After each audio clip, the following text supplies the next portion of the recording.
boys and girls. Two things. It's a Thursday, which means we are so much closer to the weekend, which means we are so much closer to wrestling. I got a fun-filled weekend. It's Friday at Coliseum. It's Saturday at Blood Sweat Tears. It's Sunday at Shut Up and Wrestle. Holy shit, are we going to have a weekend for wrestling? But look who we have. After the workday, we're SCP. We get the talents. We want to talk to them. And boys and girls, this one for me, woo, baby, baby, baby. This is a special one for me personally, being selfish. This is Stirring the Pot with Donkey Cave. And my very special guest, Steve Pena. Welcome to the show, my man. Thank you, bro. That intro's crazy, huh? Yeah. I'm pent up with a bunch of energy. I didn't give a fuck what happened at work because I got Steve Pena coming on a birthday STP, my man. Come on. Oh, stop. Thank you, man. Appreciate you. Yes. Love me some Steve Pena. You know that firsthand. I'm not one of these fans that are...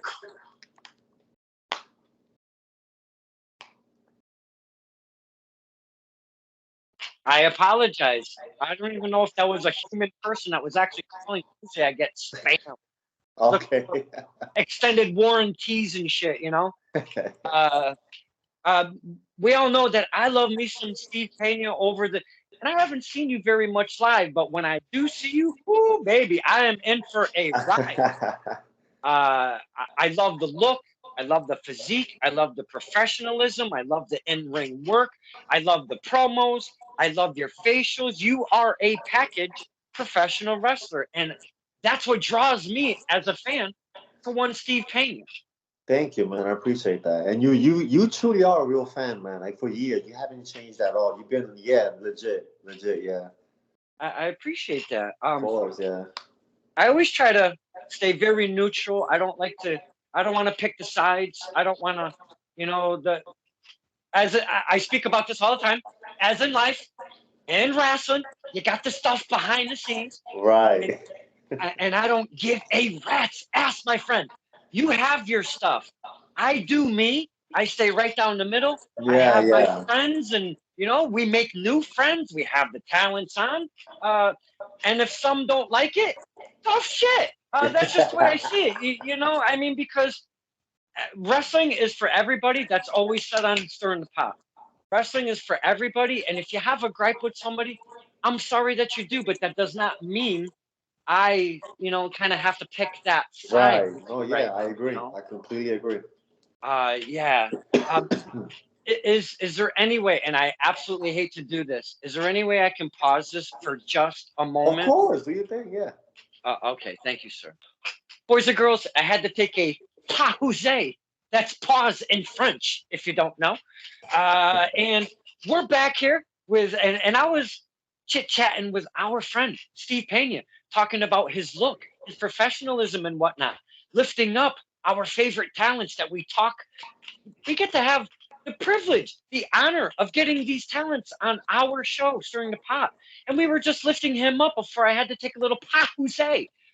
Mr. Pena, when we talk professional wrestler, not doing it half-assed, coming out in a T-shirt and cut-off shorts and, doing it correctly, you seem to be one of these guys that are really taking it very seriously, like it's something that is in Steve Pena's livelihood for the long term here. You look fantastic. Am I to be correct that this is not short term for Steve Pena? Oh, no, not at all. Not at all. Like when you said that I take it like the way I view wrestling is, I don't want to say how everyone should view it because everyone views it differently. But to me, this is very serious. This is once the bell rings, it's not a circus act. It's I'm going for the kill. I'm going for the win. I want to win, and that's how everyone should attack wrestling. And I feel like throughout the years, it's kind of going backwards. And I'm not trying to bash it. Like it's an art form, right? It's you view it however you want to view it. You like what you like. I know what I like, and I know what I want to portray in the ring. Which is when the bell rings. No, it's not. You can clap, you can boo. That's amazing if you do. But what happens in that ring is I'm trying to win. I'm trying to fight. I'm trying to, I'm trying to go home walking, not on my back. Like so that's how I view it. That's why I take it like so serious. Like my whole days are planned out. Like everything I do throughout my day is to get closer and closer and closer to the goal for wrestling. The diet, the beverages you intake, your workout regimen, how many days and how long, and all of these things. It's a guy like yourself that takes it as seriously as you do. And I'm not saying that the talents that I've talked to do not take it seriously. Many do take it as seriously as Steve Pena.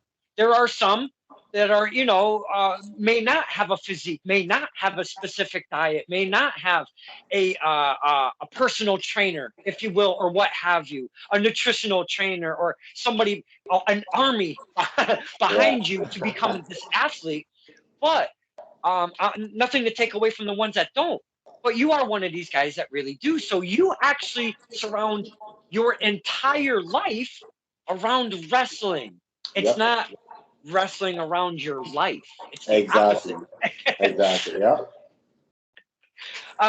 Which fascinates me as a fan, because when I see a guy like you come through the curtain and do what you do and take it from my vision, from my distance, and seeing you perform on other events and whatnot, and the way you carry yourself, I'm like, this guy is total serious, and he is smash mouth. My dad absolutely loves you, absolutely, absolutely loves you. And I know I'm wearing a Mike Skyro shirt, and Carlito might call him Mike Skiros. Shh, don't tell him I said that. Do not. It's a secret. Do not tell him I said that. But I wear this with a very, very specific reason. Is I saw you guys do a couple runs over there in Test of Strength, man, almost kind of back to backs, if you will. Mhm. Holy shit sticks. You guys both bring that intensity, the seriousness that we're speaking of right now, because we do know, both of us know how serious of a professional wrestler Mike Skyros is. So I find that you're both in that same category. Talk to us about just those couple uh, uh, uh, how do I put this? Because they were bangers, slobber knockers, barn burners. Talk to us about those fights you had with Mike Skyros at Texas Strength. Skyros, I've known for years, right? And I've always wanted to work him. And likewise, he told me he's been trying to work me for years, and we finally got it at TOS. Um, I do know, and I want to be careful how I say this. I do know Skyros is one of the serious ones. He does take this serious, but I feel like I brought, and I'm not trying to sound like cocky, but I feel like the first match I brought out something he didn't know he had. Like I made him view it even more serious. Doesn't I don't know if that makes sense. Um, because the first one was more of a feeling out. The second one was, like I loved it. But the first one to me like stood out the most. I felt like he's someone that wrestlers should be like, because it's not like I view everyone the same. Like he stands out. But once I got in the ring with him, I said, okay, I got a good one here. This is not.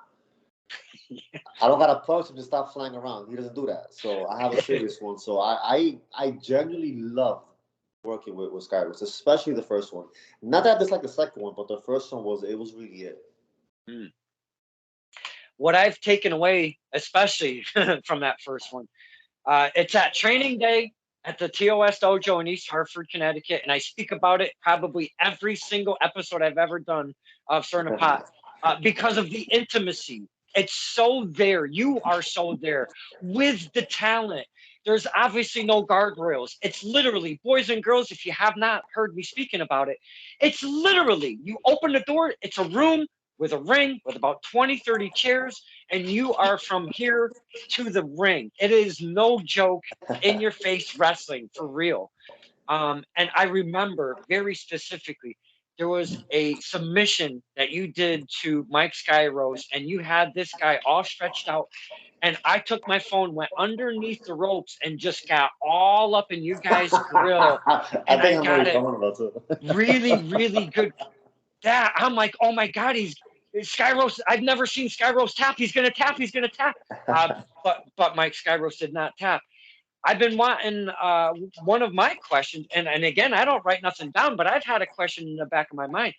What the hell was that called, my man? Listen, I have no names for nothing.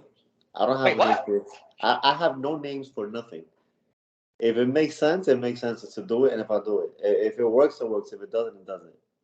Oh, People tell me like, "Oh, what's that spot? What's the hold you had?" And it could be a simple hold. I'm like, yo, I don't know, bro. Like a wrist lock with a twist. I don't know. Like all I know is a sleeper. That's not like my name.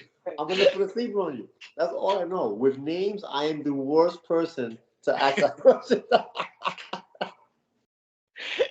at least you're That's a at horrible least answer, man. That's a horrible answer. I just made myself look bad, but it's the truth, you know? It's the truth. no, no, but at least you're being open and honest. That's what we want here. But someone, I when mean, I'm working with someone, they tell me, "Oh, look at this." When they put the name, I'm like, "Can you show me a video?" Like I need to see a video. I can't. You can't tell me. I don't know. I gotta see the video. I'm a visual guy. oh man, that actually kind of you know what? That cracks me up to the point of I talk about music, wrestling, the similarities, the relationships that they share to one another, Yeah. from bookers down. I shit you not. Getting the envelope at the end of the night is always a struggle in the music business. I'm telling you. I'm telling you. But one of these things is, man, the dance between music and wrestling is just so similar.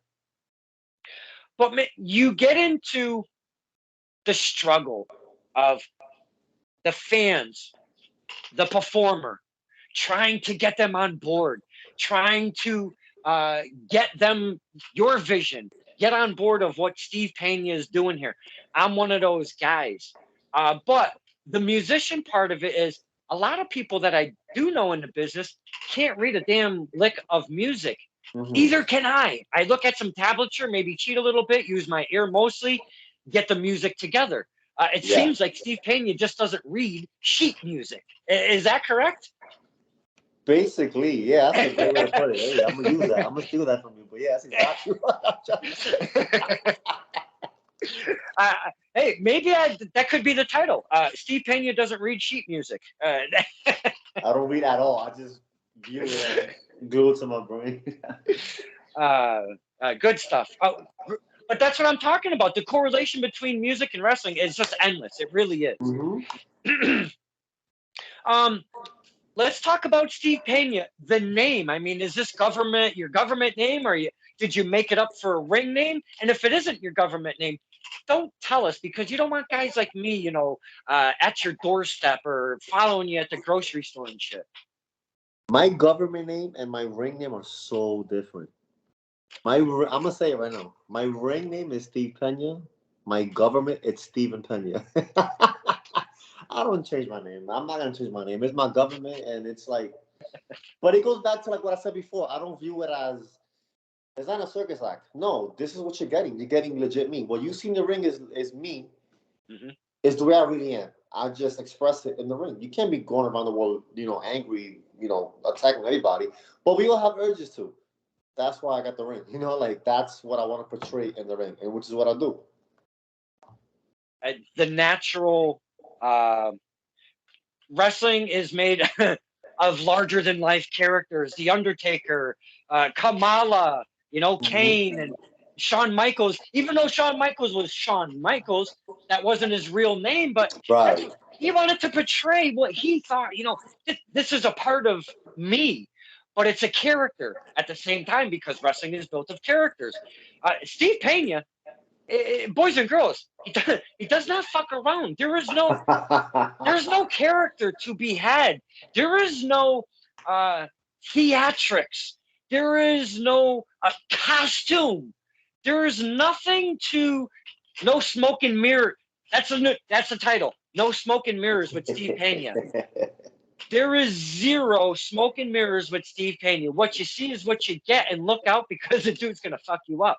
But that's what I've loved about it, because you don't take on maybe a movie character and spice it up and change it to be your own and project somebody. You're Steve Pena. That's it. You don't like it? Tough shit. You like it? Cool. Cheer me on. It is what it is. Hey, you nailed it. You nailed it. Now, the good guy, bad guy, heel, baby face. Where does Steve Pena sit on this fence? Because again, you could cheer me, you could boo me. That's on you. However I come out, you do you. How do you portray yourself? It's hard. It's hard because I can't sit here and tell you, oh, I'm neither. I'm a tweener. Listen, there's no such thing. Someone tell you, yeah, there's a thin line. No, you either one or the other. That's no. Now it could be different everywhere you go, but there's no such thing. The way I view myself, I mean, I'll go towards more of the heel, and that's just because people. There's, I want to be very careful how I say this. There's some fans who will clap just because the rest of the crowd is clapping. They might not know what's going on, or they boo something. Oh yeah, I think it's our cue to boo, boo, and they'll boo. So it's like, as a face, it's like, to make you clap doesn't make me a winner. It's not gonna make me win. Now, if you boo me, it's because that's your natural reaction, is to boo me, because I'm whooping the guy's ass, which is my job. Does it make sense? It's like, Yeah. boo me all you want, but it's like, my job is to kick ass, to be aggressive. If you want to cheer that, then cheer it. But what comes with the aggressiveness, not everything can be cheered. Like, they might be intrigued, but to the normal wrestling fan, they don't want to see aggressive, like, fighting. For the typical wrestling fan. They want to see theatrics. They want to see, all this flippy stuff, which I don't do and I don't care for. Mm-hmm. So that's why I say more towards the heel, because, yeah, you might clap the guy who's in the ring with me doing flips, but I'll punch him in his mouth. He won't be flipping no more. No, I've spoken to. I don't know if you're aware. He's not in wrestling anymore. One Chris Cannon, 6'4". It. I tried to get you guys, to verse each other. That would have been fucking amazing. Yeah, I remember that. He was the same way. He goes, you can do it. And then he's only been interviewed twice, and for whatever reason, I've been the only guy who's interviewed him. And one of them, he says, you want to know what I do to the guys that climb up to the top ropes and they want to flip all around like a fucking monkey down? Do you want to know what I do to those guys? I take a side step to my left and I punch him right in the fucking face. And I go, oh, very simple, very cut and dry. He goes, you can jump all over creation. I'm going to connect. And when I do, you're not going to like it. So I feel that from you. And the reason why I put you guys, oh my God, I cannot believe I forgot all about that. The reason why I put you guys side by side, I shared it with my dear sister, Laura C. You know of Laura C. She's a big super fan, does her own thing with the merch and the custom pops, and has her thing going on over there. And I showed her that. She goes, holy fucking cake, you've got to make that happen. I go, I would love to, but I'm not a booker. So that's when I posted Steve Pena versus Cannon. Let's get this thing going. And really, not that far after, Chris Cannon was like, you know what? Wrestling just isn't my jive, But tell us, the fans, your build, because you're a big MFer. And some of the stuff you do in the ring, and I know it's not flippy do stuff, but some of the stuff you do in the ring as a big statured guy, very impressive. And it reminds me, personally, of Drew McIntyre. Give us your build. This is what it is. When I first started training, I was this same height. I'm 6'3". I literally walked in Johnny Ross and Gleason's. I weighed 140 pounds. Horrendously skinny. You could see my ribs, you could see everything. So I gained nearly 100 pounds, but I did it in an unhealthy way, like Oh, just eating garbage, just to gain weight. I needed to gain weight for wrestling. okay. So I started moving extremely slow in the ring. Like it was so bad. Like I was getting tired so fast. Even going up to set, I was getting tired. So once I came down, I kind of found that middle ground. Okay, I could have a body but still be agile because I was always agile because I was always so thin and so light, you know. So which is it makes sense because I try to portray that in the ring with like, okay, yeah, I can hit you hard, I could lock your submission on you, but I still want to be able to move properly. You know, I'm not even. People think I'm like 220. I'm barely 200 pounds. I'm like 195, and I'm 6'3". You know what I'm saying? I just try to like be the perfect build. I don't want to do too much this and then this slacks off. You know, like Mhm. it's wrestling's hard, bro. Wrestling is hard. Let me tell you, Uh, body wise. and I mean, you were describing me in your past life. Ribs, a buck 40. I'm at a buck 30. Shh, don't don't tell nobody. I'm at a smooth buck 30. But I always wanted to try to just put a little bit of poundage on me. I wanted to be 160 Uh basically huh. with my height. I'm 5'10". I figured 160 was a good round number, and I would actually not look like a skinny little fucker. So uh, I tried to eat like an ass. Oh my God. I would just eat and eat. I would eat like big meals. I was taking weight gainer. I was Yeah. drinking different stuff and all of this crap. And for for about 2 months of doing that constantly, my man. And again, I'm not an athlete and I wasn't active. I was just doing regular life stuff. Uh huh. So I'm not in the gym building my muscle and changing my lifestyle. You know what I'm saying? I'm still keeping the same lifestyle, but trying to put on pounds, which was not working in probably an unhealthy way. Uh huh. So I gained about 4 pounds. I was a smooth buck 34ish. And I got sick of the way I was living in the bathroom from all of the stuff that I was intaking in my vessel.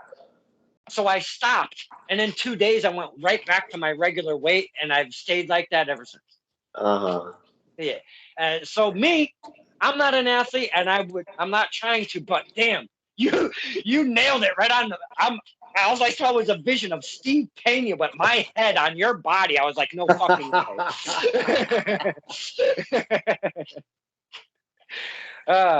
That was a vision. Um, you talked about Johnny Rods. I've had many a talent on STP coming out of Johnny Rods. Please talk to us about Johnny Rods, his training, the facility. Give us some info on that.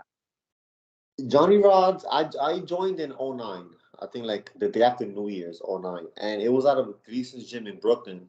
Um, it was the only place in New York City that had a ring, like a school. This is before Hog, before I think Doghouse already had closed. Um, yeah, it was that first year was tough because it was you had people like Musketeer who spent time in ECW. You had people like Santi who I train with now at the Fallout, and people like that. It was no joke. It was no sympathy. It was hard hitting. No sympathy. It was no class schedule. So you come in whenever you want, but if you can't hang, get the hell out. Type of Mhm. school, you know. I mean, Johnny will let you have it, like verbally. He'll definitely let you have it verbally. At that point, like he already has stopped being in the ring as much because he's getting all used the time, old.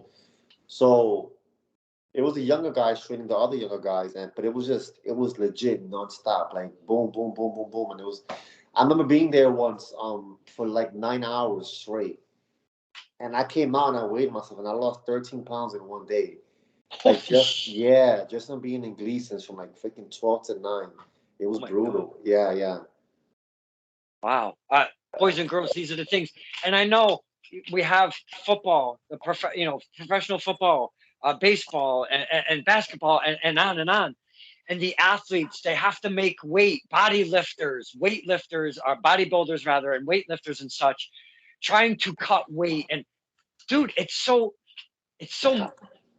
Take the physical part out of it. That's gotta just totally suck. But my man, we talk about the mental game to keep the physical game together, and you need both. You need that whole package Oh yeah. to be a professional athlete and be successful. But that's got to be so mentally draining as you're physically draining yourself. It's, you know what it is. I mean, when I first started gaining the weight, it's hard because I have wrestling in my mind. That's my goal. But I had to school myself in bodybuilding in order to make it in wrestling. You can't listen. You can be the best wrestler in the world. God bless you. But if you're like weighing 120, or like, you're not gonna last. It's just it's. And then on top of that, like, the typical wrestling fan base, they won't be attracted to you. You won't be appealing to them if you come out the curtain weighing 120, as opposed to someone 6'3" weighing 220 or whatever. It's just, as much as you want to be fair to everybody, it's just reality. Your eyes will attract to the bigger guy. But the thing with me was, like, I had to fall in love with bodybuilding and diet, which I freaking hated. Now I love to death. But it's like, my mental mentally is draining, because to focus on the diet every 2 hours, have a meal, yeah, then go work out for 2 hours, yeah, then go to the ring for 2 hours or three. It's like, it's just so much, to do this. It's like, that's why people fall out of it. It's like, you just can't like it and love it. You have to live it. You really do. That is something for sure. We talk about passion. We talk about the seriousness and the want to do this. You've got to have multiple things to succeed as a professional Hmm. wrestler. Now, did you start? Was Johnny Rod's your first training facility? Yeah, I started at Johnny Rod's. Yeah, he's my Okay. first one. Now coming in, did you already have this mindset of I'm not building a character? I'm Steve Pena. This is what I'm doing. No, honestly, that's relatively new. Because when I was at Johnny's, he has a weird rule that you can't leave Johnny's. Like, you have to only wrestle for him, and it was almost like we were very ignorant to independent wrestling, Mhm. because yeah, a lot of WWE guys came out of Johnny's, but they'll come down and pick guys like one by one. So that gave us hope to stay there. Okay, one day will be my chance. But in reality, that's not what it really was.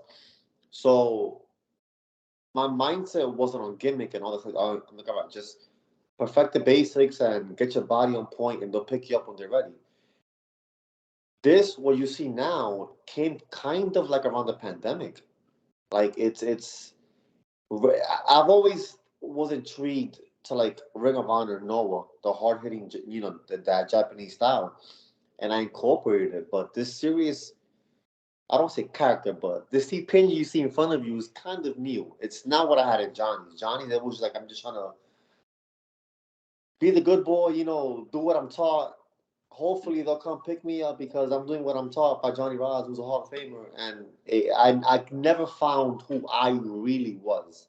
Now, I had left, and which is when I met you after, when I hit the independence. But even then, I didn't know who I was. I'm just getting my reps in. I'll get better. I'll get better. Then I'll eventually find myself. It never came until I legit was going to quit when the pandemic first hit, and I came back, and I just, what, like, you can't you can't find what's not yours. Who the hell is T-Pain in reality? And this is what I really am. So just portray it. I've heard similar stuff with the Johnny Rods. It's hard to leave the nest, if you will, because it's really not their style. Again, every facility has their own ways and whatnot, Mm-hmm. and I'll say this too, and not to disparage of what Johnny Rods does. He's producing some fucking amazing talents that I've spoken to right here on STP. And when they do leave the nest, son of a bitch, these are hidden gems. Want to Steve Yeah. Pena, for fucking sake. I mean, hidden gems right in front of our eyes that we would have never known until they themselves broke out and get out of the nest and did their thing and spread their wings to other promotions and whatnot. So, getting out of Johnny Rod's, are you looking for a new facility, a new maybe per se trainer? Do you have anything in your sights that you're kind of like? There's a lot to choose from out there nowadays. Let's be honest. I mean, more flourishing than ever. Not only wrestling, but also training facilities. So where do you go from Johnny Rod's? From Johnny's, I started going to Darrow's, which is where BWF used to run out in the Bronx. Oh, Cause yep. I used to live down the block. So, but I just figured, oh, that's just another. Cause they opened while I was at Johnny's. But once I left, I wasn't really working the shows like Lisa. So I'm like, okay, my main goal is to just get reps in. Darrow's BWF is more of an open ring. It's not like a trainer goes there and will train you. Eventually there was. So I started training with Santana for a bit. Okay. But it was just, okay, go with a group of friends, which happened to be the guys from Hague who lived in the area. And we'll just, okay, Darrow's, whenever Wednesdays or Fridays, that was the time to train. You do shows on weekends. But it wasn't until I went to Germany that I actually, okay, I have a legit trainer now in Walter and Thatcher. Like, this is not no open ring. No, you shut the hell up and listen. Like, I have another trainer now. Yeah. Are we talking just because it's one of the very familiar ones? WXW or no? Yeah, yeah. So I went, so WWE called me for a tryout in the PC in October of 2016. Okay. And like 2 months later, they said no, the typical generic email. And this is when the end when UK started popping off, like Progress and all these amazing promotions. Like, this is before the UK, the NXT UK. So I legit quit my job and took myself to Germany, and I lived with in the upstairs apartment from the dojo in WXW, and I lived with Thatcher for about a month and a half, close to 2 months. Wow. To train with Walter, yeah. I'm like, yeah, you're not gonna want me, but hey, you will now. That was my mindset.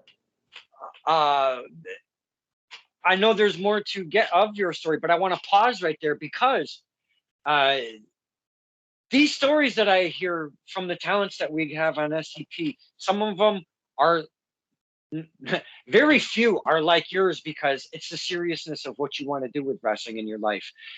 But it reminds me of what Dave Grohl did for Nirvana. They wanted him to come out and not join the band, just try out for the fucking band, all the way Yeah. across from the eastern seaboard to the western seaboard. Okay, and uh, and he took a chance on himself. He packed up his entire life. He went, and son of a bitch, he becomes a drummer of Nirvana. Steve Pena takes a chance on his own career, his future career in wrestling, has a shoot job, and quits that to go to to go to Germany, dude. I mean, talk about taking a chance on yourself. How scared is doing something like that? I mean, Oh my God. Listen, it was so scary. Like, it didn't hit me until I landed. And I got to the airport. I'm like, yo, what the fuck am I doing here? Like, the first week, I'm not gonna lie to you, Don. Like, I wanted to come back home. Like, it was. I'm like, this is not for me. This is just, it's. But time heals everything. Once that passed, I was straight focused. I went to train initially just to train, and I think somebody got hurt and they needed a spot, so I like wrestled their weekend shows, which is dope because I got to wrestle like top names like Thatcher, like Dragonoff, um, Jackson Stone, who I lived with. So, but it was so scary. It was so scary it's got to be because something, nothing is guaranteed, right? Like, legit, no. nothing is guaranteed. I left my job, so I'm like, okay, what am I gonna go home to? Well, we figure it out when it comes. I mean, I uh, guess.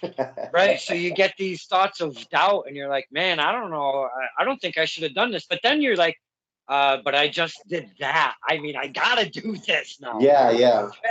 I was on my phone. I'm gonna be honest. Like, I was in the bed, like on my phone, looking for flights to come back home.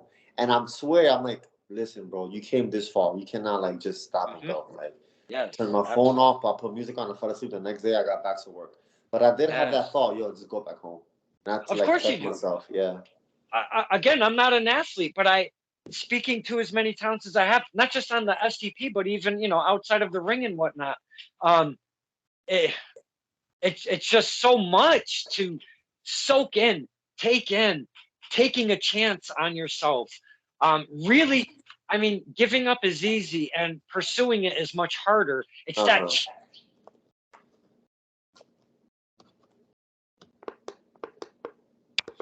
I'm so sorry. Um, it's that challenge of continuing, kicking out at two, if you will. Yeah, yeah, right. Because you never know, like at now, I appreciate the journey. Like I tell everyone coming in, listen, like I know you want to get to the top spot, if it's the E or whatever you want to get to, but don't ignore the journey. Like you have to appreciate it because it's not. You don't know how long it will last. You might get signed tomorrow. You might get signed in 20 years. You might not get signed at all. It's reality. We have to enjoy the journey. Like I told a few students the other day, like oh, like the Connecticut guys, the Kylon Kings, that they travel together, and I fucking love it. They're so close. If I get one a booking, they want to get their boys in. Like it's amazing. I'm sorry, my friend. You good? No, no, man. Don't apologize. Are you good? Hold on, uno momento. I think I got it back. Can you hear me? Yeah. Okay, sorry. I've never had my phone ring so many times in a half hour. Don't don't even trip. Oh, you everything good though? Yeah, yeah. We're we're okay. Uh, I I can continue. Thank you for asking. I appreciate that. We were talking the BWF Dario's and all of that. Been there a couple of times. Man, crazy fucking place. That place is the fans over there are absolutely totally insane. And not only that, I watched the juggernaut Vince Steele take Brother Greatness's body and throw it outside the ring. Were And you there for that? yes, I I was saw. there. I was on that show. I remember I that. was I was front row, and me and my father were Brother Greatness die right in front of us, That was literally that die. was that was COD, right? That was Yeah, no, it was NYC or like NYC. Yeah, yeah. Now you create. Now you create. yes. Now you create. That was the I only was there. show I Yeah. think they had out there. Yeah, dude, that was fucking crazy. I will never forget. And not only that, when me and my dad started seeing Brother Greatness popping up at Test of Strength, we both looked at Brother Greatness like it was a ghost. We were like, oh, that's that's the guy that died. That's that's the guy that died over in New York City. Listen. That spot was brutal because not only is the pillar hard, he has to like hit it and drop. Yeah. That's what scares me. I'm like, dude, yeah, you can hit it, you might brace it, but you got that Yes. drop left. And that wasn't a short drop. He No, it threw wasn't, because the he ring threw was high up and he threw it Woo! Holy shit sticks! I'll never, ever, ever forget that. Never, never in a million. home. Because again, we were front row right there, and we saw it all go down. I was just like, Uh-huh. we are in a different world, Pop. Uh, keep your eyes peeled. Watch your six, as they say. um, excuse me. Now you've gone through from Johnny Rods. You leave the nest.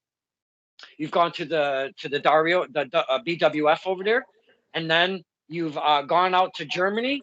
And from Germany, how long are you there, and what makes you come back? Well, you go and you basically tell Walter, well, yeah, the time you want to stay there for. I think it was like Oh, a month. You can either be there for a week or a month. oh, okay. I remember I was something happened with my airline, but I was stuck for a few extra weeks after my month finished. Um, yeah, basically the airline that I was supposed to fly back home with went bankrupt like 2 days before I was supposed to fly back home. I was scared out of my mind because I had no money. I had no money. So how am I gonna get home? God bless Walter. He was like, "Yo, you can stay as long as you want." I'm like, "It's not the point. I gotta get home. Like, I can't live here forever. I gotta get home, bro." So I eventually got home, but yeah, it was about a month and a half, and Okay. I've always said I wanted to go back. To but it was weird because I always had something going on. I think like the year after that, Evolve was calling, so I was doing that for a bit. But I'm going back in October. This October, they called me back. Yeah, Oh, to Germany. Yeah, yeah, to whoa. WXW. Oh, Yeah. wait.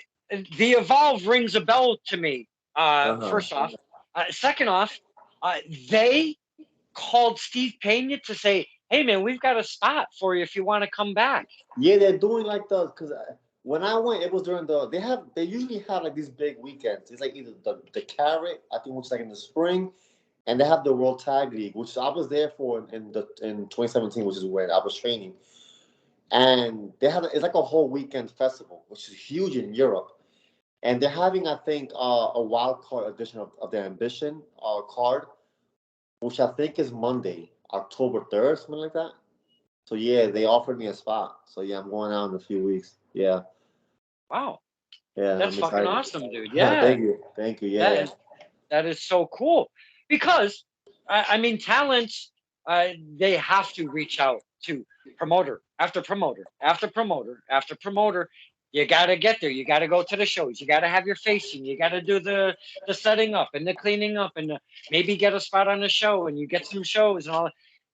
There's a lot of reaching out. So when at a point in your career, and I know it may be a different animal or whatever, but man, when you get a call back from yeah. something It's that right, that exactly, because you spend your whole career you're reaching out. So when you get reached out yes, to, you feel like, oh my god, like, yes, so or like the doors opening. Like, thank you, shit. yes, It don't matter absolutely, how big or small the booking is, but when someone reaches out to you, oh my god, I was so yes. honored when I got called for TOS for training day because they reached out to me. So I'm like, thank you. Like I'm listen, like I might look like a dick in the ring, but I'm the nicest guy ever. Like I was like, I'm grateful for every small thing I get, everything I get. Yeah, Again, because of how serious, and it's really not an obsession. It's the passion and it's the want to be a professional wrestler and take it in a very serious direction. Now, Slick Wagner Brown over there running the Test of Strength Dojo, yeah. under the tutelage of Killer Kowalski, passing on that lineage, you got to feel right at home over there at TOS. He has a good group of guys coming up, man. Like he does, and I feel like an ass that I didn't know it before. It took me to go there to train there to actually see, yo, like, you have a good crop. And then I sat down for a training one time. I'm like, yo, like he's running it how it should. Meaning he was so in tune with the details, the small, tiny details that nobody like brings up because they don't care for, which is unfortunate. But Slick Wagner, he was like, yo, these small little things. I'm like, oh my god, like Mhm. this is it. I've been at a few of the training sessions, probably maybe a half a dozen or 8 training sessions or Uh so. huh. Uh, Invited for doing some face to face during the pots. And just, hey, GM, do you mind if I come down and hang out? I just, I dig seeing the guys, roll around and the upcoming kids, doing their thing. And he's like, yeah, come on down. Kincaid, you're welcome. You're one of us or whatever. And I'm like, I'm not one of you. No, you come down. You're one of us. Shut up. So I go down. But I've had the privilege of being at some of these, and my goodness, Mr. Pena, just being there and watching some of the stuff that these kids can do is just holy wow, it's mind altering, mind blowing. Because uh, Steve Pena, he could probably do 30,000 things that we do not see him perform in the ring. He pulls the reins back because I don't have to show you all of my tricks because I don't have to do all of my tricks. Yeah, yeah. But seeing these kids at times really let loose in that ring over there and getting a little crazy and being a little creative. And not only that, it's really fun to see them kind of. I won't use names. There was a time where I was there and there was one specific guy. He was woo, he was taking all of the theme songs from the big WWE guys, and he was emulating their entrances. Uh-huh. What a fucking hoot that was! From John Cena to Hulk Hogan, he was doing the moves. He was doing the manu. You don't see this at the shows, my friend. It was a blast. Good time. But my whole point being is watching Slick Wagner Brown is just absolutely an honor. The way, and what triggered me was the way he picks apart the little things. The small things, yeah. Yes. Oh my goodness. And I'm like, oh, no shit. Like, I'm a fan. I may see it from a different vantage point, and I may think that I know what wrestling is supposed to look like, or how the performers or athletes are supposed to be in that ring. Yeah. Not a guy like Slick Wagner Brown. He sees it in a whole different vision, with a whole different eye, with a whole different view. And he knows, hey, that little bit, you do this instead of that. Yeah, yeah. That's exactly what I'm talking about. That's exactly what I mean, yeah. So seeing that standing in the background and just watching it all unfold, absolutely Yeah. love being at Because those training sessions. there's nothing that turns me off more when I see a trainer train students and I see something wrong and he goes, yeah, good, next. Yeah, good, next. Come in. I'm like, what are you doing? Like, like, what are you doing? Yes. He's not like that. He's not. So, yeah, big ups to No, him. keeping them polished, keeping them. He gets them to do promos. He gets them ready for the camera. He gets them ring ready. He gets the gear with the GM Alex. Oh my God, that dude's going off on the merch and the gear. Holy cow! The look that Ichiban has is like none other. I mean, Uh-huh. I mean, the names could go on and on over at TOS, but they hold a He's dear. my favorite. He's my favorite. He's number one, He's, Ichiban. he's legit. When I went to Yeah. train there during the pandemic when it first opened up, I met him there, and I'm like, okay, he's a student. But seeing him train, I'm like, yo, you're not bad, dude. Like you're good. And we had funny thing. Look, so we had a small convo. It was only him there, and like nobody else from TOS. And at that point, I was watching a lot of low key. The serious wrestlers that I got. I'm like, listen, like the way you work, the way you move is kind of like low key. Like I love low key. He goes, yo, he's my favorite. I'm like, no shit, me too. And who is he about to work? Oh, work. I don't know if it happened already, but I'm like, bro, No, you manifested this, bro. it's this Saturday. This side, look at that. He manifested. I'm like, bro, like once I saw the graph, I'm like, bro, we just spoke about you loving low key, Yeah. and now you're about to work him. Like, man, I'm so happy for that kid.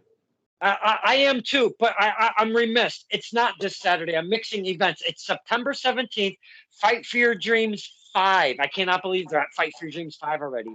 Yeah, I figured it was September. I thought it was September or something. Yeah, Yes, yeah. September 17th in Northampton, Mass at the Elks Lodge, if I'm not mistaken. Yes. Big, huge opportunity for one Ichiban going against low key for Ichiban's K1 He's gonna kill Killer it. I Kowalski. have no doubt he's gonna kill it. I have no doubt. Ichiban, number one. And not only that, that is some of the funniest shit I've ever seen in ever since I've been watching wrestling. Is I give you an example. He's on the ground. His opponent may have him in some kind of rear chin lock and trying to take the breath out of one Ichiban. Ref Bill gets on the mat. He says, "Ichiban, are you okay? Do you want to give it up?" And Ichiban will say, "Ichiban," and he'll go. Ref Bill will go, "Are you sure?" And Ichiban will go, "Number one." And that's all that Ichiban ever says is Ichiban and number one. That's it. It's so amazing, and it works somehow. He That's all makes he it needs. work. He makes it work. He makes it work. Yeah. Tons of fun. Tons of fun. You also mentioned the Fallout shelter. I'd be remiss on kind of surpassing, just kind of brushing by that, because I've had one Colossal Mike Law on here myself My on man, Mike. SCP. Love Yes, Mike. and Love Mike. I love me some Mike Law. Speak to us about the Fallout shelter, my man. Yeah, it's a school that Battle Club opened up in Queens, New York, and it's me, Santi, Masha, and Mike Law, who are the trainers there. Yeah. You have four no nonsense. Yeah. Talk about getting your. If you're going to the fallout shelter and you, let me rephrase that. If you're in the area of fallout shelter, and you're looking for a training facility, and you just heard those names as a trainers, boy, are you in for a ride. Right? Yeah. But you're gonna get it done right, because those names are no joke. They take it very seriously, and you will be trained in a very well manner. Wow, that Yeah, just sounds amazing. and I feel like we all individually bring something different to the table. You know, like Yeah. I genuinely feel Santi, he's the most like he's the best trainer I've seen, and that's saying a lot. Like, dude, he knows what the hell he's talking about. You know what I'm saying? Like, Masha speaks for itself. I don't have to put Masha over. Michael Law, same thing. The small details. You know what I mean? And with me, I just try to make a. I do Fridays. I do the advanced class, so it's like I just make sure have it make sense. That's all I care about. Intensity. Mhm. How I like to portray myself in the ring. So yeah. Um, Taking the wrestling, and I know I've repeated the wrestling and seriousness with Steve Pena, but I have to stress it, because when you talk about the tools, having the tools in your toolbox for wrestling, there's so many. You have to carry around a big ass toolbox to hold all of the tools that it does take to be a professional wrestler. But one of those, very important, you've already spoken on it right there, making sense, the psychology of wrestling. Um, do you listen to, say, podcasts and stuff on the side, or stuff like that? Because some of them speak specifically of how things should make sense in wrestling. I I wish I did listen to more podcasts. I really wish I do. I did. I do have time. I'm acting like I don't have time. But I heard the William Regal podcast, I think a few weeks ago, and he was going over. He spent like 10 minutes on just on a pin. Mhm. Like, how you spend 10 minutes on like dissecting a pin? Only that brain could, like, it's crazy. But how the Yeah. way he said it was, it's a pin is what? It's what makes you win. So you have to have it make sense. Mhm. And it's those small little things that I try to like teach at Fallout. Like it has to. If it doesn't make sense, and this is Regal told me this himself. If it doesn't make sense, then don't even bother doing it. Absolutely. So yeah, I look back and on this past Saturday, I did a match in IWC out in Pittsburgh, and no pun intended, one of my heroes, Chris Hero, was my agent for the match. Oh wow. And yeah. So it's like I forgot what we were talking about, kind of what we're talking about right now, and something clicked. I'm like, yo, I just thought about something. I never hit the ropes when I wrestle. And it's like I never hit the ropes when I wrestle. It's like something that I never. It's so rare that you see me hit the rope, and Really? I never noticed that. Never noticed that. Yeah, you go back to Uh, 1 year, and I legit dissected like every match. I'm like, when the hell did I hit I don't hit the ropes. So it's like if it doesn't if there's no purpose to it, then don't bother doing it. If I don't have a reason to hit the rope, I'm not gonna hit the rope. I Uh, don't think I've ever heard that it's ever. weird. It's a weird fact that popped. I'm like, yo, but I mean, I'm not mad at myself. I'm kind of happy that I don't have to rely on the ropes. I kind of like Yeah. work the middle because it's a wrestling match, but it Right. was kind of dope to know. Uh, so at this point in your career, you could say you're, if we're talking 2009ish, we're like 13 years ish deep. Is that correct? Yeah, but I don't. When people ask me how long I've been working, I say 6, 7 because I don't count the Gleasons, the Johnny years because those were student shows, and I felt like I started learning once I left. I'm not Okay. knocking Johnny's. It's just I began to hone my craft the moment I left. Yeah. You found the evolution starting right there of your Right, career. right. Yeah. I feel like I look back and I feel like it was in a different life.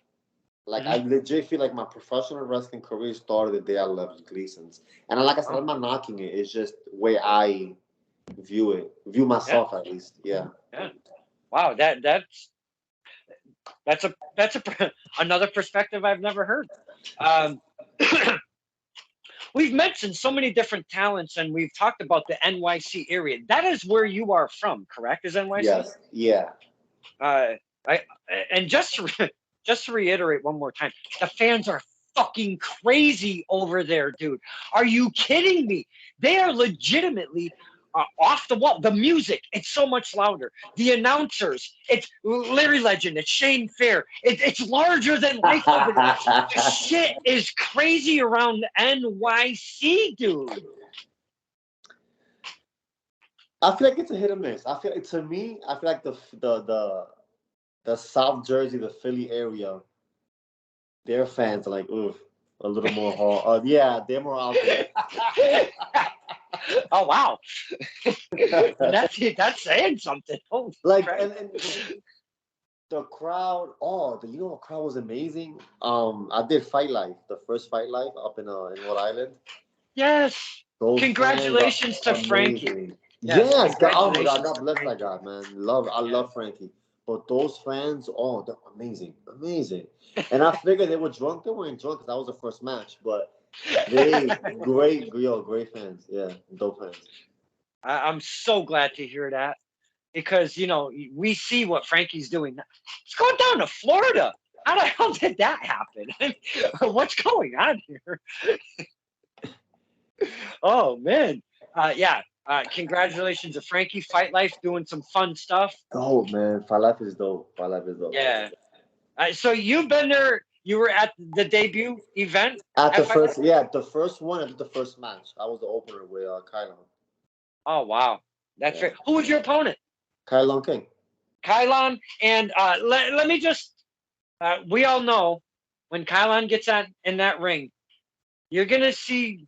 You're gonna see him. He's so quick. He comes with a lot of impact, a lot of speed. But if there's one thing that fucking kid does, he will hit those ropes. And my God, if Steve Pena is on the outside of the ring, on the opposite side of the ring, when he hits them rope, he is like a legitimate rocket coming out for that tope suicida. He's Did you very get one of impactful.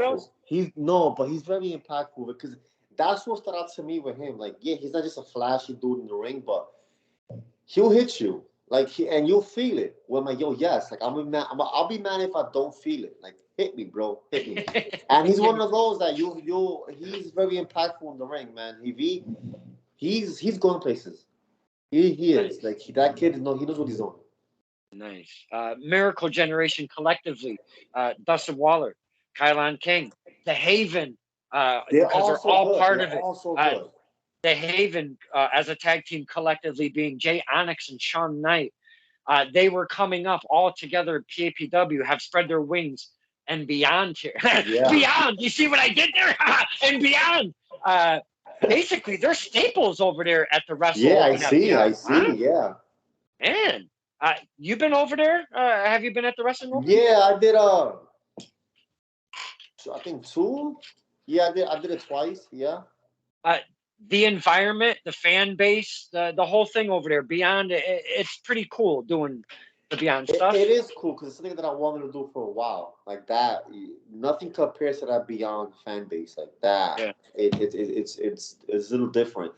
It took a while to get used to because, we spoke earlier, I'm not the one to, you know, hey crowd like me, hey crowd boo me, and they kind of want that. They want to, be played with. They want to be Yeah. so it's a learning curve there for me, because it's not my scene. We'll see. Hero villain. That's that's the story. That's the struggle. Yeah, Uh, yeah, yeah. um, your attire, your gear, if you will.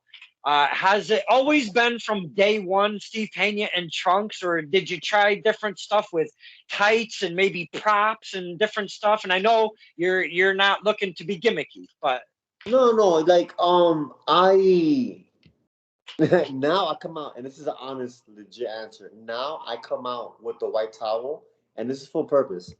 The moment I make someone bleed, I'm gonna wipe the towel, wipe their face with my towel, and I'm gonna come out with that blood every time I go out. It hasn't happened yet. I'm a failure, but like it's not because oh some old joke. No, when I make someone bleed, I'm gonna wipe the blood with my towel, and I'm gonna keep the blood on my towel.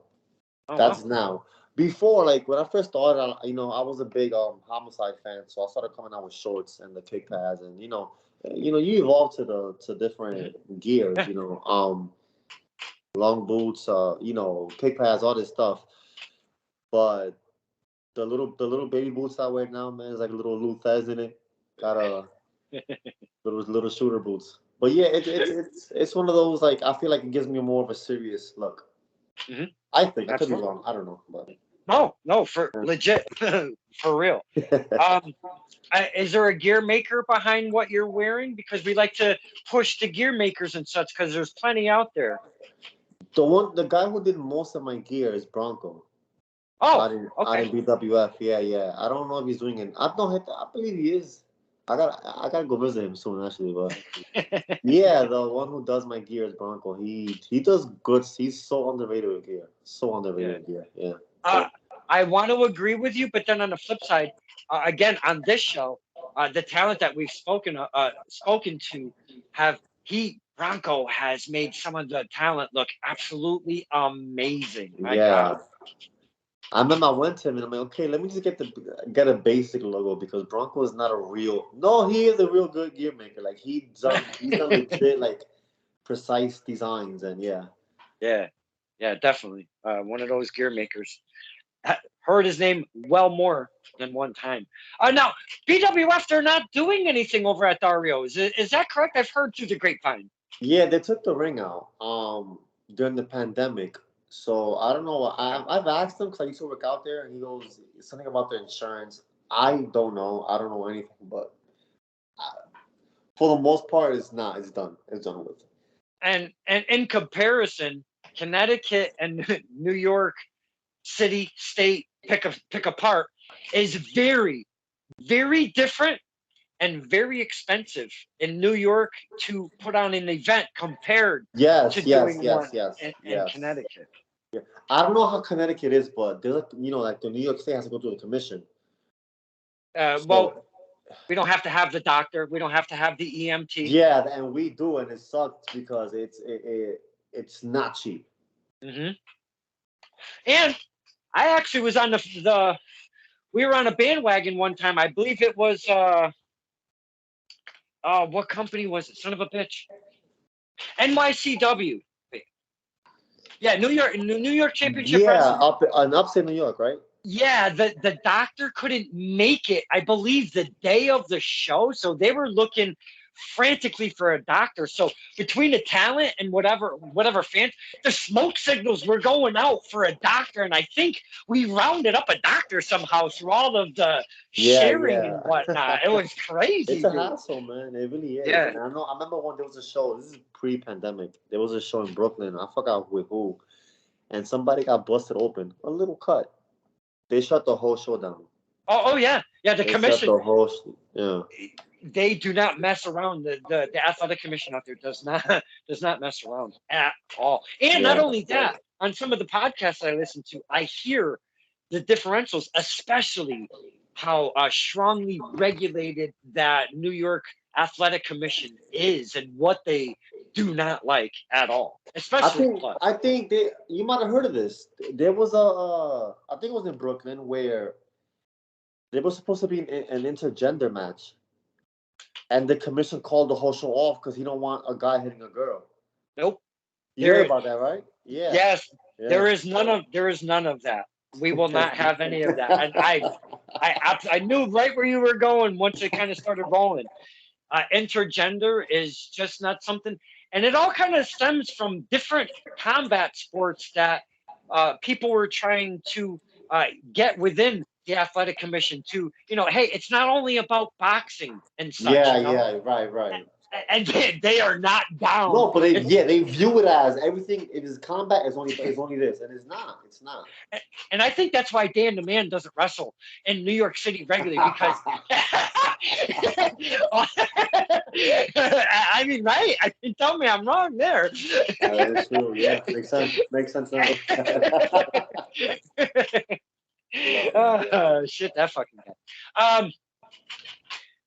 But I was starting to get on the topic of the NYC talent that is out there.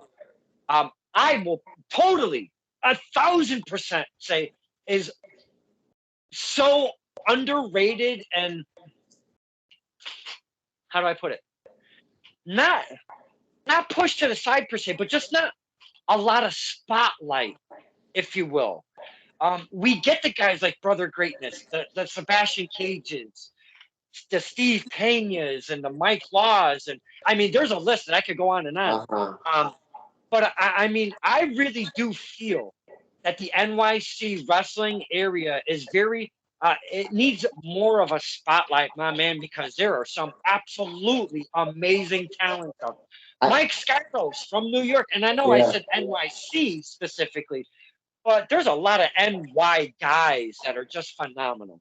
Do you know what? Like, and I'm go back to the commission. The commission killed it, and I'm gonna say that like honestly, because it really has. A part of it is that. A part of it is I'm gonna get to it in a few, but I feel like look back about 15 years, man, New York was a hotbed with the doghouse and all these people coming out, and you were either good or you will quit because you can't hang. And I love that.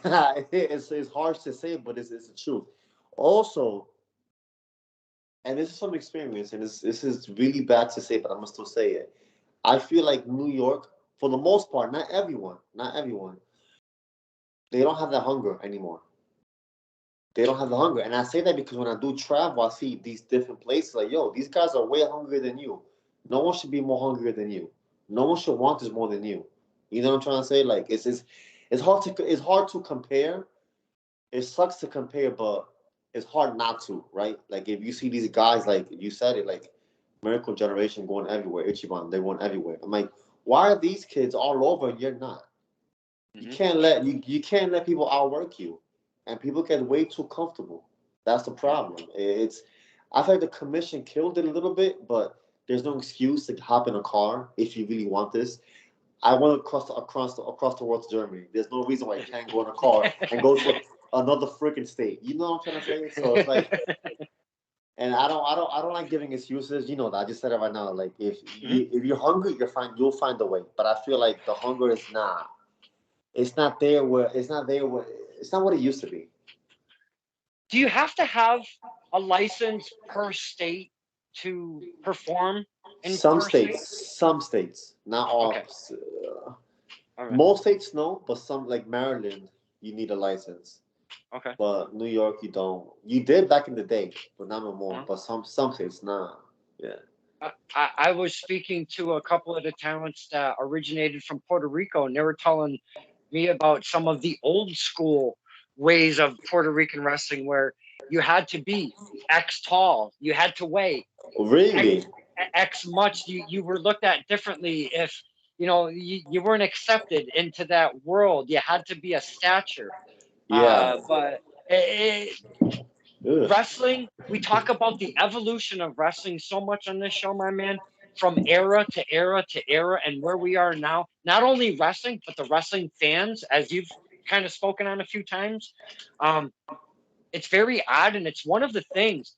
And I know, like the rules in NFL changes here and Yeah. there sometimes, and they tweak their product. It's nothing. There is no sport out there that evolves in chunks like wrestling does. It just changes out of I feel like nowhere. wrestling is trendy. Wrestling is very trendy. So I feel like what's important now won't be important next year. What was Mhm, important last year is not important right now. So it mhm. changes a lot. And I feel like going back to the NYC, what you said about the talent, what also killed it, I feel like in a sense, is this, like social media. Because people want to get in the ring. My phone is dying.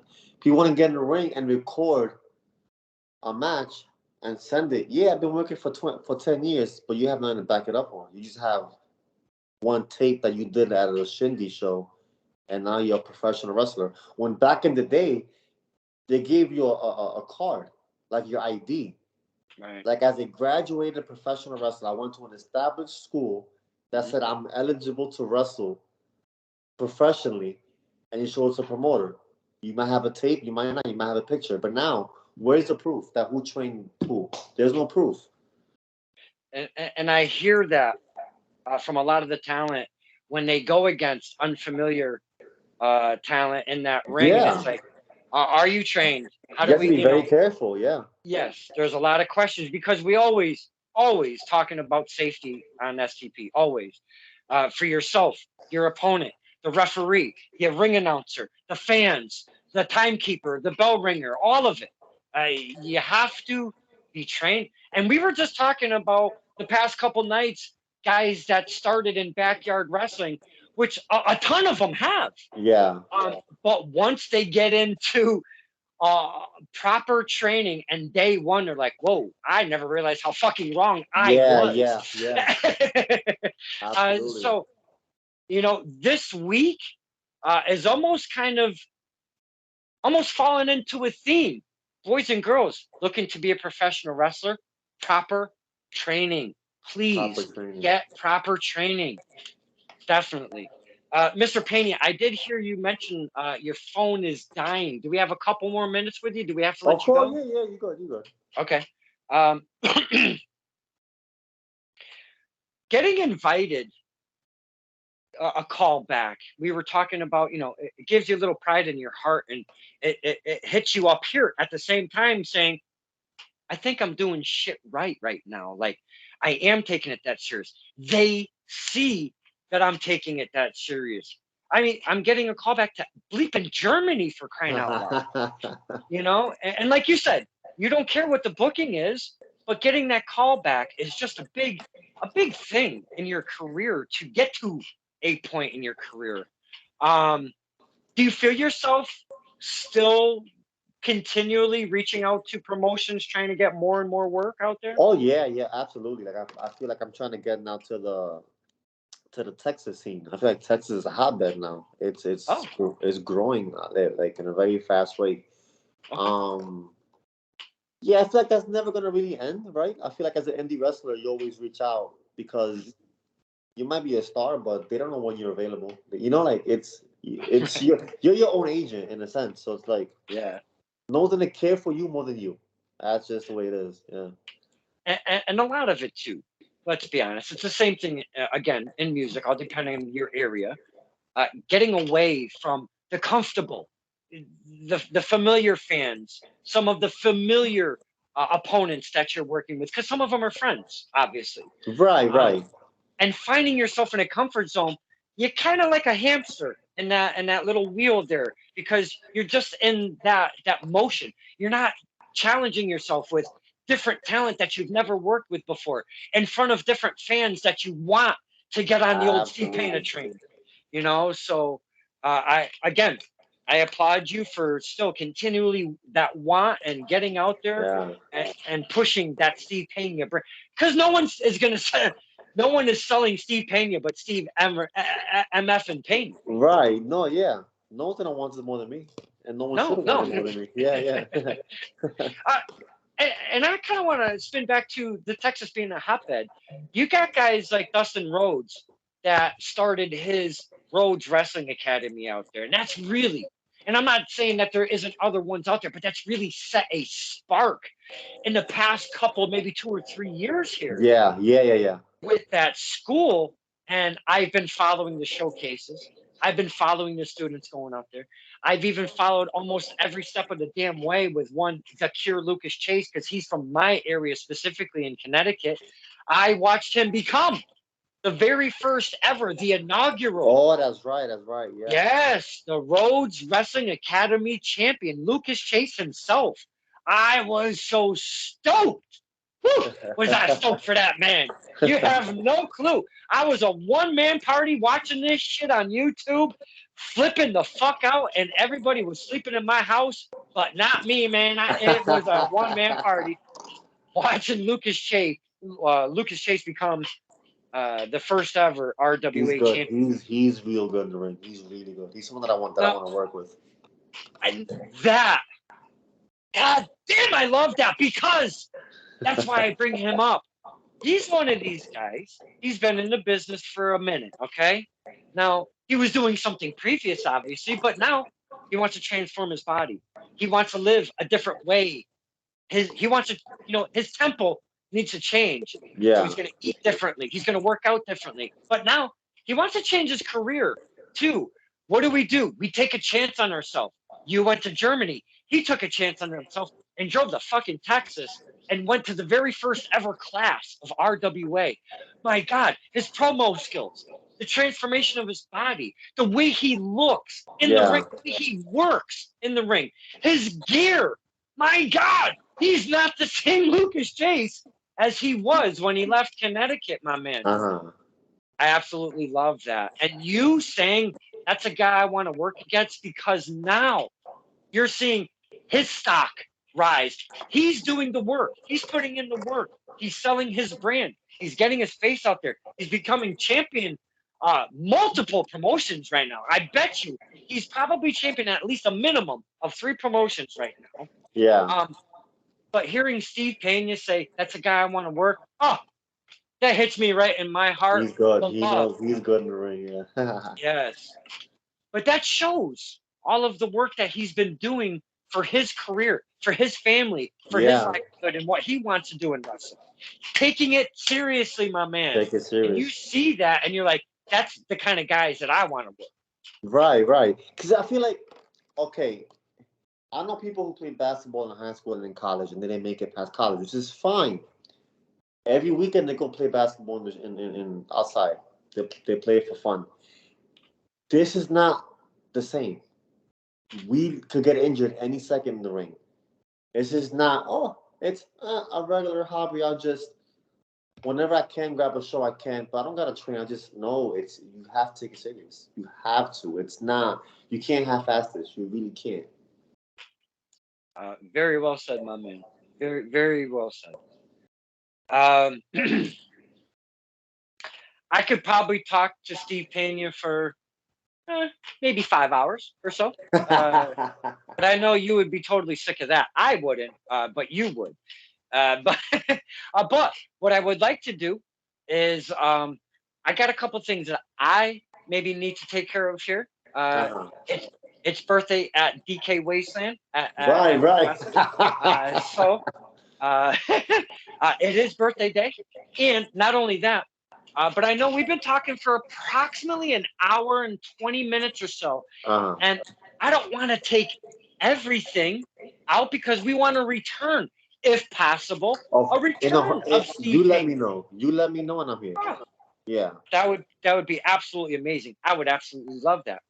Um, is there anything that I have not brought to the table that you wanted to maybe speak on, or anything, a topic that I haven't touched upon that you would like to speak on? Not off the top of my dome. All I will say is maybe I'll put over this Saturday, which I'm gonna wrestle Mysterious Q, who's from Texas, here in Brooklyn. I'm gonna wrestle him in for Battle Club for my 5 point championship, which I have in the other room. So I'm excited for that. To me, he's the Texas Ace, Nice. along with Brian Keith. And this is a great spot because I like to just give it to the talent. This is your platform. If you have matches coming up, give us all details. If you have a list of them, I don't care. Run them off. Give us those details, and then we'll get to the tail end. That's all I got for now. But yeah, I got you. All right, that's okay. Uh, now, if we want to find Steve Pena, check out some footage.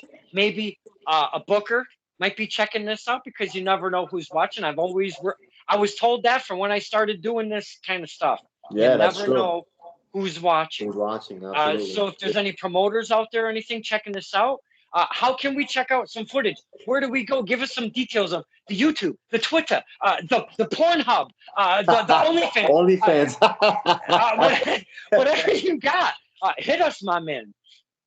On Instagram and Twitter is the Steve Pena, THE, the Steve Pena. I literally post everything on my Instagram. I'm working on Twitter because Twitter's so boring, man. I hate social media with a passion, man. But it has to be done, right, to progress.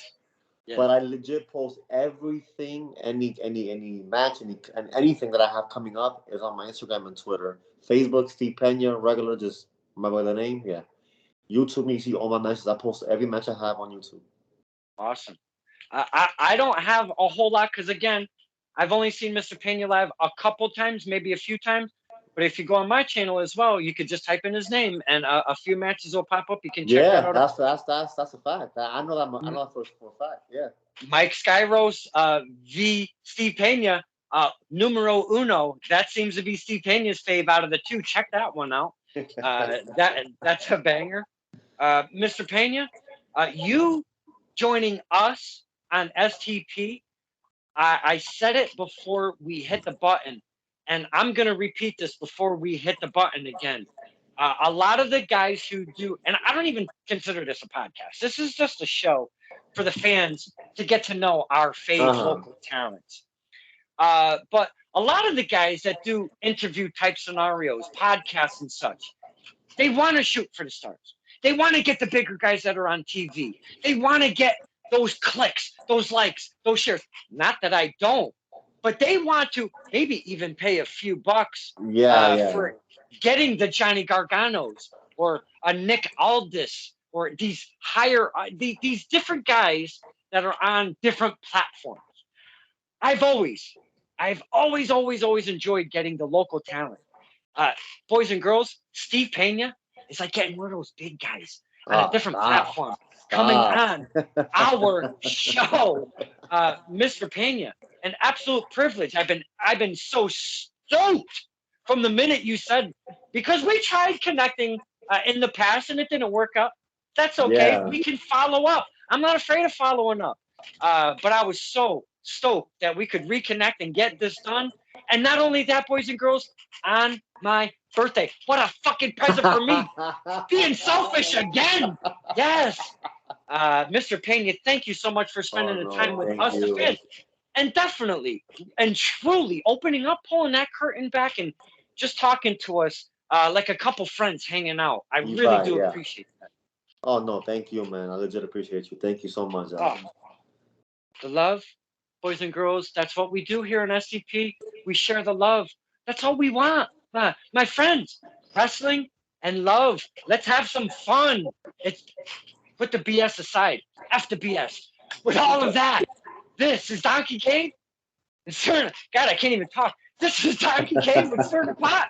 Or Stir the Pot with Donkey Cave. One of the ways I can't even talk anymore. With my very special guest, Steve Pena. Holy shit, it's Steve Pena.